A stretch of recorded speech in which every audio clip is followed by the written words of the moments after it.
সবকিছু ভুলে রিতকে জড়িয়ে ধরে কান্নায় ভেঙে পড়লো বিদ্যা। হ্যাঁ বন্ধুরা, এমনটাই দেখা যাবে। তাই সম্পূর্ণ জানতে ভিডিওটিতে লাইক দিয়ে চ্যানেলটি সাবস্ক্রাইব করে দেখতে থাকুন।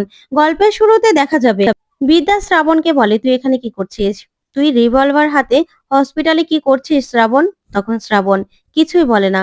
তখন বিদ্যা বলে, তুই এখানে কেন এসেছিলি? রিপনকে মারতে, তাই না? এখন যদি তোকে এই অবস্থায় পুলিশ দেখে, যদি ধরে নিয়ে যায়, তাহলে কেমন হবে বলতো? কেমন হবে? তখন শ্রাবণ কিচ্ছু বলে না, চুপ করে থাকে।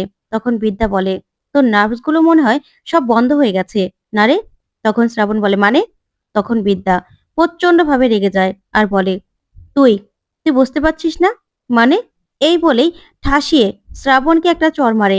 তখন শ্রাবণ বলে, তুই আবারও আমার গায়ে হাত দিলি? এই বলে শ্রাবণ বন্দুকটা ধরে বিদ্যার দিকে আর বলে, একদম শেষ করে দেব তোকে, শেষ করে দেব আমি। তখন বিদ্যা বলে, একদম কথা বলবি না, কথা বলবি না তুই। তুই না আমার ভাই, সেটা বলতেও না আমার লজ্জা লাগে। তুই এখানে রিপনকে মেরে আমাকে ফাঁসাতে এসেছিলি, তাই না? আমাকে ফাঁসাতে এসেছিলি। দাঁড়া। এই বলেই শ্রাবণের মাকে ফোন করে বিদ্যা আর বলে, আপনার ছেলে, আপনার ছেলে কি করছে না করছে কোনো খবর রাখেন না, তাই না? আপনার ছেলে হসপিটালে দাঁড়িয়ে আছে একটা রিভলভার হাতে। তখনই শ্রাবণের মা বলে, মানে? তখন বিদ্যা বলে, মানে বুঝতে পারছেন না? ছেলেকে পড়াশুনো করতে পাঠান, ছেলে কি করলো না করলো কোনো খোঁজ খবর আপনি রাখেন না। কেমন ফ্যামিলি আপনারা? কেমন গার্জিয়ান যে ছেলে মেয়ে নষ্ট হয়ে যাচ্ছে, খারাপ হয়ে যাচ্ছে, সেটারও খেয়াল রাখেন না? শুধুমাত্র দায়িত্ব হলো আপনাদের শুধু পড়তে পাঠানো, আর কিচ্ছু না। আর কোনো দায়িত্ব আপনারা পালন করেন না। এই যে আপনার ছেলে রিভলভার হাতে হসপিটালে দাঁড়িয়ে আছে, রিপনকে মারতে এসেছে। এখন যদি পুলিশ আসে, পুলিশ এসে যদি ওকে তুলে নিয়ে যায়, তাহলে কেমন হবে বলুন তো? কেমন হবে? তখনই শ্রাবণের মা রেগে যায় আর বলে, শোনো, আমার ছেলে কি করবে না করবে সেই কৈফিয়ত আমি তোমাকে দেব না।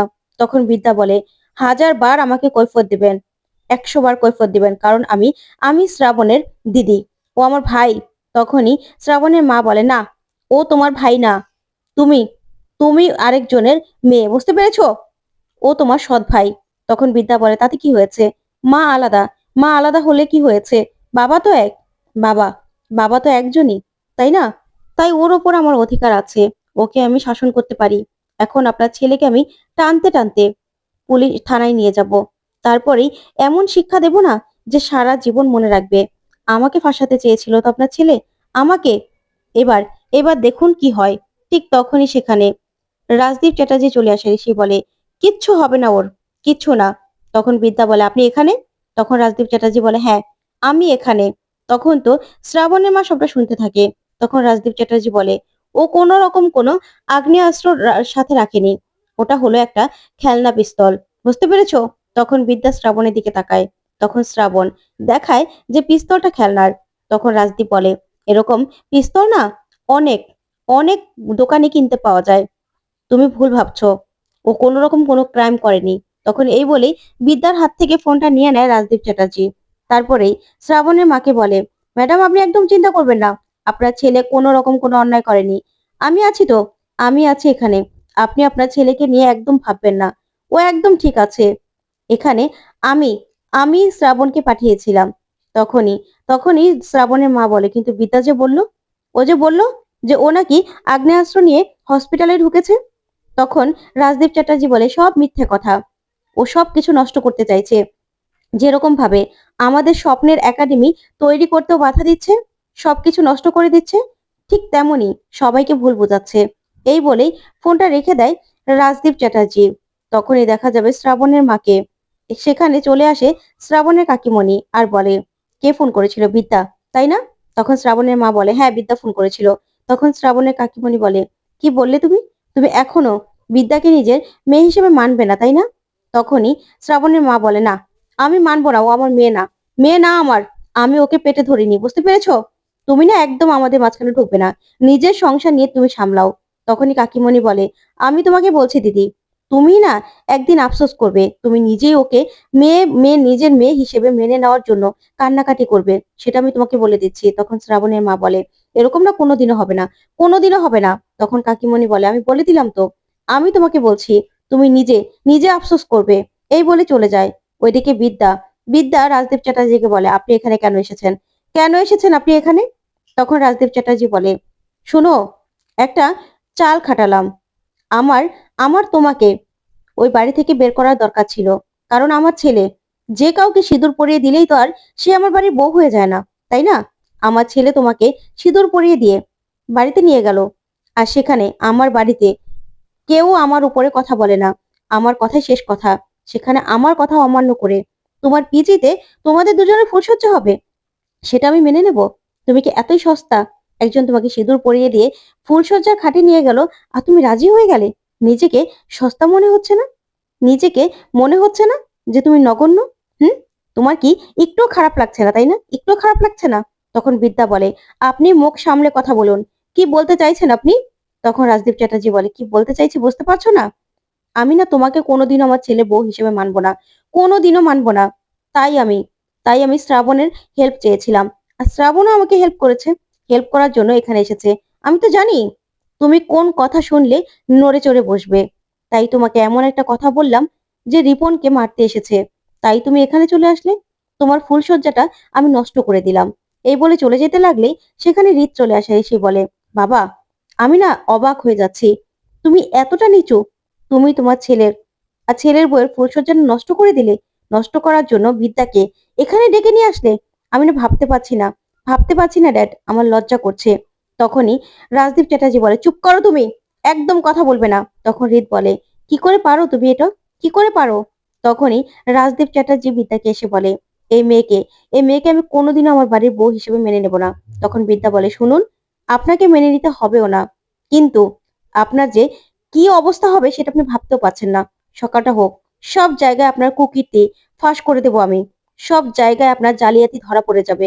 আমিও না বিদ্যা ব্যানার্জি, প্রফেসর বিদ্যা ব্যানার্জি, আমিও না থেমে থাকবো না। থেমে থাকবো না আমি। আমারও জন্ম হয়েছে শিক্ষা নিয়ে। তাই আমিও দেখুন না আপনাকে কি করি। তখন রাজদীপ চ্যাটার্জি বলে, হ্যাঁ, আগে সকাল হোক না, তারপরে না। কিন্তু তোমার ফুলসজ্জাটা তো আমি নষ্ট করে দিলাম। সেটা তো আর তুমি করতে পারলে না, তাই না? সেটা তো আর হলো না। তখন বিদ্যা বলে, না হোক, তাতে কি হয়েছে? দেখুন না আমি কি করি। এই বলে চলে যেতে লাগলে রাজদীপ চ্যাটার্জি তখন তখন রিতকে বলে, তুমি যাবে আমার সঙ্গে? তখন রিত বলে, না, না ড্যাড, আমি যাব না। আমার আমার স্ত্রী যেখানে থাকবে আমিও সেখানে থাকবো। আমি তোমার ওই বাড়িতে যাব না। তখন রাজদীপ চ্যাটার্জি বলে, তুমি যাবে না তো? তাহলে তোমাকে আমি বলে দিচ্ছি, তুমি ওই বাড়িতে পা রাখবে না। পা রাখবে না তুমি। এই মেয়েটাকে আমি কিছুতেই তোমার বউ হিসেবে মেনে নেব না। কিছুতেই না। তখন এই বলেই রাজদীপ চ্যাটার্জি সেখান থেকে চলে যায়। তখন রিত বিদ্যাকে বলে, বিদ্যা, এখন চলো, বাড়িতে চলো। তখন বিদ্যা বলে, না, ভোর হতে চললো, আপনি বাড়ি চলে যান। তখন রিত বলে, মানে? আমি বাড়ি চলে যাবো মানে? তখন বিদ্যা বলে, হ্যাঁ, আপনার আপনার বাবা যতদিন না পর্যন্ত আমাদের এই বিয়েটাকে মেনে না নিচ্ছে, যতদিন পর্যন্ত এই সম্পর্কটাকে মেনে না নিচ্ছে, ততদিন পর্যন্ত আপনি আমাকে ছোবেন না। আর আমিও না আপনাকে ছোবো না। তখন এই কথা শুনে রিত চমকে যায়, বলে, বিদ্যা, তুমি এটা কি বলছো? তখন বিদ্যা বলে, হ্যাঁ, আমি আপনার কাছে হাত জোর করে বলছি, প্লিজ আপনি কোনো রকম কোনো সিনক্রেট করবেন না। আমি আপনাকে বলছি। তখন রিত বলে, বিদ্যা, কথা বলো না, আমি তোমার জন্য সব ছেড়ে দিতে পারি। তখন বিদ্যা বলে, না, আমি চাই না, আমি চাই না কোনো কিছু হোক। কারণ যতদিন না পর্যন্ত আপনার বাবা আমাদের সম্পর্কটা মেনে না নেবেন, ততদিন পর্যন্ত না আমি আপনাকে ছোবো, না আপনি আমাকে ছোবেন। তাই আপনাকে আমি বলছি, প্লিজ আপনি এখান থেকে চলে যান। আমি আমি কোনো রকম কোনো অভিশাপ আর নিতে পারছি না। নিতে পারবো না। এমনিতেই আমার বোনের অভিশাপ নিয়েছি আমি। আমার সৎ মায়ের অভিশাপ নিয়েছি। এখন আবার আপনার পিতার সেই অভিশাপ আমি নিতে পারবো না। এত মানুষের অভিশাপ নিয়ে আমি বাঁচতে পারবো না। তাই আপনাকে আমি বলছি, আপনি ভুলে যান।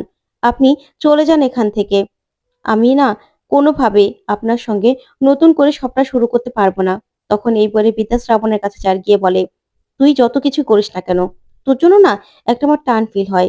কেন জানিস? কারণ তুই আমার সৎ ভাই। কিন্তু তুই বড্ড অসৎ শ্রাবণ। তোকে আমি কোনোদিনও কোনোদিনও ভাই বলে মানবো না। তখনই শ্রাবণ ওর লোকজন নিয়ে সেখান থেকে চলে যায়। তারপরেই বিদ্যাকে রাজরিত বলে, আচ্ছা বিদ্যা, কেন এরকম করছো? প্লিজ তুমি এরকম করো না। আজকে আমাদের ফুলসজ্জা, তুমি এরকম করো না। আমি তোমাকে ছাড়া কিচ্ছু ভাবতে পারি না। আমার গল্পের প্রতিটা প্রতিটা পাতায় পাতায় তুমি আছো। আমি তোমাকে ছাড়া থাকতে পারবো না বিদ্যা। তোমার জন্য আমার সবকিছু। তখন বিদ্যা বলে, প্লিজ আপনি এরকম করবেন না। আমি যেটা বলছি সেটা শুনুন। আপনি বাড়িতে চলে যান। আমি পারবো না, পারবো না আমি। এই বলেই বিদ্যা সেখান থেকে চলে যায়। তখন রিত বলে, তোমাকে আমি ভালোবাসি বিদ্যা। তোমার তোমার বায়োলজিকে আমি ভালোবাসি। আমার সব কবিতাতে তুমি আমার স্বপ্নের নায়িকা। তোমাকে আমি কিছুতেই ছাড়বো না। তোমাকে ছাড়া আমি কিচ্ছু বুঝি না, কিচ্ছু না। তখন এই কথা বলেই হৃদ হাসতে থাকে। ওইদিকে দেখা যাবে বিদ্যা নিজের বাড়িতে গিয়ে ফুলসজ্জার খাট সাজানো দেখেই সব ফুলগুলো ছিঁড়ে ফেলতে থাকে আর চিৎকার করে কাঁদতে থাকে আর ভাবতে থাকে বিদ্যার সৎ মায়ের কথাগুলো। তারপর রীতের বিদ্যাকে সিঁদুর পরিয়ে দেওয়ার কথাগুলো সবকিছু ভেবে বিদ্যা কাঁদতে থাকে, কান্নায় ভেঙে পড়ে আর বলে, কেন এরকমটা করলেন? কেন করলেন এরকমটা? তখন সব কথা ভেবেই আবারও আবারও ফুলগুলো ছিঁড়তে থাকে বিদ্যা। তখন রীত এসে বলে, বিদ্যা প্লিজ এরকম করো না, এরকম করো না। তখন বিদ্যা রীতকে জড়িয়ে ধরে কাঁদতে থাকে। তখন রীত ও বিদ্যাকে জড়িয়ে ধরে। তারপরে বিদ্যা যখন বুঝতে পারে যে রীত ওকে জড়িয়ে ধরেছে, তখন বিদ্যা বলে, কেন এসেছেন এখানে? কেন এসেছেন? সরুন এখান থেকে। তখন এই বলেই রীতকে একটা চড় মারে। তখন রীত বলে, বিদ্যা মাথাটা ঠান্ডা করো, কেন এরকম করছো? এরকম করো না। তখন বিদ্যা বলে, কেন করলেন এটা? কেন করলেন? কি দরকার ছিল আমাকে সিঁদুর পরিয়ে দেওয়ার? কি দরকার ছিল আমাকে বিয়ে করার বলেন তো? কি দরকার ছিল? আমি না আমি না ভাবতে পারছি না আপনি কেন এরকম করলেন? কেন এরকম করলেন? আপনি সব দোষ আপনার, সব দোষ। তখন এই কথাগুলো বলেই বিদ্যা কাঁদতে থাকে। তখন রীত বিদ্যাকে সামলানোর চেষ্টা করে। তো বন্ধুরা, কেমন লাগলো আজকের আপডেট? কমেন্ট করে জানাতে ভুলবে না। ধন্যবাদ।